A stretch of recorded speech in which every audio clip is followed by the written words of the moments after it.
Good morning, everyone, respected President, Principal, teachers, and all my dear friends. I am Mugdha Prashant Sabnis. Today I am honored to speak about a very important day in the history of Maharashtra, Marathwada Liberation Day, which we observe on 17 September every year.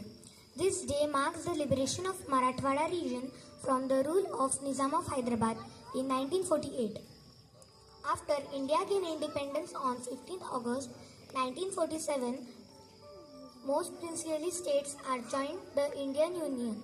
However, the Nizam of Hyderabad refused to merge his state with India. This led to great unrest and protests in regions under his control, including Marathwada. The people of Marathwada region, farmers, students, social workers, and freedom fighters rose in protests against the Nizam's rule. Many sacrificed their life facing repression and violence with extraordinary courage. Their dream was to be part of a free and democratic India.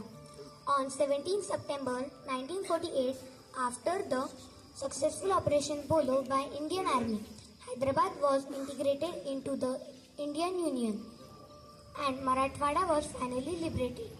This day stands as symbol of our people's courage, unity, and love for freedom.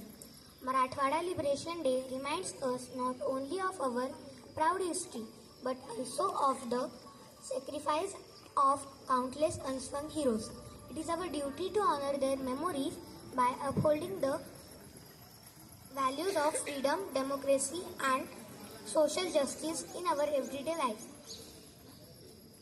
Let's take inspiration from their struggle and work towards a better future and for our state and our nation.